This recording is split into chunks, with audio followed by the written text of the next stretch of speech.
आज के इस वीडियो में बात करेंगे, अगर आप इस SBI के स्कीम में मात्र 10,000 रुपए का एक बार में इन्वेस्टमेंट करते हैं तो आने वाले समय में आप बना सकते हैं 1,05,00,000 रुपए।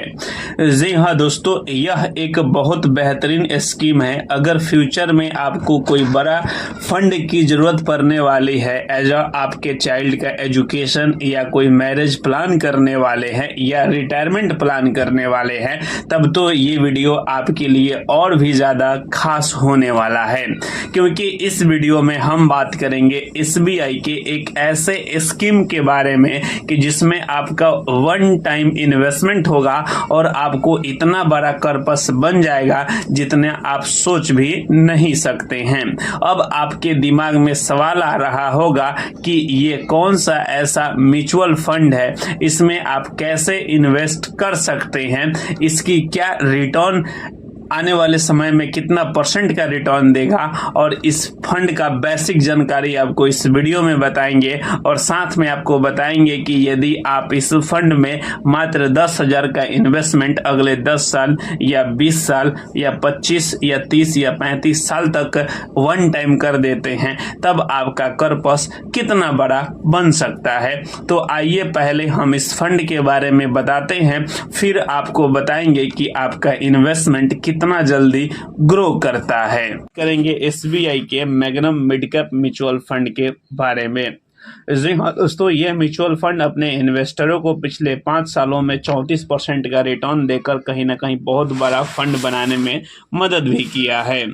तो दोस्तों, हम बात करेंगे इस म्यूचुअल फंड का अभी NB प्राइज 242 रुपए चल रहे हैं। जी हाँ दोस्तों, अगर आप इसमें इन्वेस्ट करना चाहते हैं तो आपको इसका एक यूनिट मिलेगा 242 रुपए में। वहीं बहुत सारे इन्वेस्टर के द्वारा इस फंड को 4 स्टार की रेटिंग दिया गया है। अगर आप इसमें SIP करने का सोच रहे हैं तो आपका मिनिमम SIP 500 रुपए से शुरू हो जाते हैं। वहीं दोस्तों, बात करेंगे कि आपको लमसम करने का सोच रहे हैं तो मिनिमम लमसम आप 5,000 रुपए से कर सकते हैं। वहीं मैक्सिमम की कोई लिमिट नहीं है, आप अपने सेविंग के हिसाब से आप मैक्सिमम इसमें इन्वेस्टमेंट जर्नी शुरू कर सकते हैं। अब दोस्तों बताते हैं कि इस म्यूचुअल फंड का अभी फंड साइज लगभग 19,391 करोड़ का है, जो कि अच्छा फंड साइज माना जाता है। अब चलिए दोस्तों, हम पास्ट परफॉर्मेंस रिटर्न का बात कर लेते हैं। यह म्यूचुअल फंड आपने देखा होगा कि जिस प्रकार अभी मार्केट का स्थिति है, उसमें भी ये म्यूचुअल फंड पिछले 1 सालों में 6% का रिटर्न दिया है। वहीं पिछले 3 साल का बात करेंगे तो यह 17.9% का, और 5 साल का रिटर्न देखेंगे तो लगभग 34.3% का रिटर्न दिया है। ओवरऑल रिटर्न देखा जाए तो यह 19.3%, यानी कि लगभग 20% का रिटर्न यह CAGR दिया है। लेकिन अगर हम 5 साल का इन्वेस्टमेंट जर्नी शुरू करते हैं तो लगभग आपको 25 से 30% के बीच में इस पर रिटर्न आपको मिल सकता है। अब दोस्तों, अगर आप इस म्यूचुअल फंड में इन्वेस्ट कर रहे हैं तो आपको लगता है एक्सपेंस रेशियो। बता दें दोस्तों, एक्सपेंस रेशियो क्या होते हैं। आप किसी भी म्यूचुअल फंड में जब इन्वेस्ट करते हैं तो आपके इन्वेस्टमेंट को अच्छे तरीका से इन्वेस्ट करने के लिए कुछ फंड मैनेजर हायर किए जाते हैं, और उन्हीं फंड मैनेजर का सर्विस चार्ज ही एक्सपेंस रेशियो कहलाता है, जो कि इस फंड का एक्सपेंस रेशियो है 0.92%।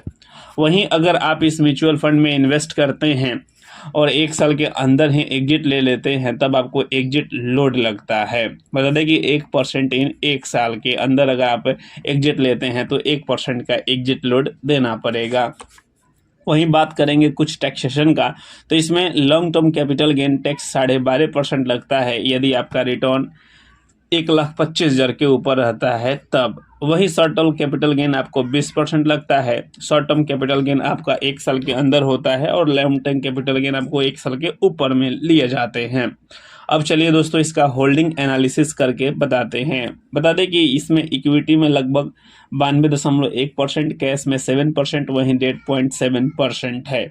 अगर हम देखा जाए तो सेक्टर वाइज इन्वेस्टमेंट कैसा है, तो अदर सेक्टर में इनका 31.9% है, फाइनेंशियल सेक्टर में लगभग 16.3%, हेल्थ केयर में 14.6% और कंस्ट्रक्शन में 10.9% और सर्विस में 10.3%। तो ये रहा इसका होल्डिंग एनालिसिस। अब आइए दोस्तों, आपको मैं दोस्तों आप तो समझ गए कि इस फंड का क्या है बेसिक डिटेल। वहीं दोस्तों अगर आप इस फंड में मात्र 10,000 रुपए का इन्वेस्टमेंट करते हैं अगले 10 सालों के लिए, तब अगर एस्टिमेटेड रिटर्न हम यहाँ पे बता दें कि आपको 22% ही लमसम लिया गया है, क्योंकि अगर ये रिटर्न ओवरऑल देखा जाए तो ये 20% के अप्रोक्सीमेट फंड रिटर्न दिया है। तो आने वाले समय में ये रिटर्न बढ़ेगा ही बढ़ेगा। तो हम 22% का रिटर्न एज्यूम करते हैं, तब 10,000 का मात्र अगले 10 सालों में एस्टिमेटेड रिटर्न होगा लगभग 63,000 रुपए। वहीं आपका टोटल वैल्यू बन जाएगा लगभग 73,000 रुपए। वहीं दोस्तों इसी 10,000 रुपए को अगले 20 साल तक इन्वेस्टेड रखते हैं, तब आपको एस्टिमेटेड रिटर्न मिलेगा लगभग 5,23,000 रुपए। वहीं इस पे आपका टोटल वैल्यू बन जाएगा 5,33,000 रुपए। दोस्तों यहाँ पे आपको तो समझ में आ रहा होगा कि टाइम का कितना बड़ा पावर होता है, क्योंकि अगर आप इस 10,000 रुपए को अगले 25 सालों तक वन टाइम इन्वेस्टमेंट यानी कि इस स्कीम में लमसम छोड़ देते हैं, तब आपका वही पैसा बन जाएगा लगभग 14,32,000 रुपए। वहीं दोस्तों टोटल आपका वैल्यू बन जाएगा लगभग 14,82,000 रुपए, अप्रोक्सीमेट तक 42,000 बन जाएंगे, 14,42,000 रुपए। वहीं दोस्तों अगर आप इस फंड में 30 साल तक इसी 10,000 रुपए को लमसम में छोड़ देते हैं, तब आप बनाएंगे टोटल 38,87,000 रुपए रिटर्न। वहीं आपका टोटल वैल्यू बन जाएगा 38,97,000। वहीं फाइनल में अगर आप इस 10,000 रुपए को अगले 35 साल तक इन्वेस्टेड रख देते हैं, तब आपका टोटल रिटर्न बनेगा लगभग 1,05,24,000 रुपए। वहीं आपको टोटल वैल्यू बनेगा 1,05,34,000 रुपए। तो दोस्तों आप जितना ज़्यादा समय तक इस फंड में इन्वेस्टेड रखते हैं, उतना बड़ा कर्पस बनने की पूरी संभावना होती है, क्योंकि आपको पता होगा कि कंपाउंडिंग की पावर हमेशा आपके टाइम के ऊपर डिपेंड करती है। तो आई होप कि ये वीडियो आपको अच्छा लगा होगा। तो प्लीज़ वीडियो को लाइक और ऐसे ही वीडियो देखने के लिए चैनल को सब्सक्राइब कर सकते हैं।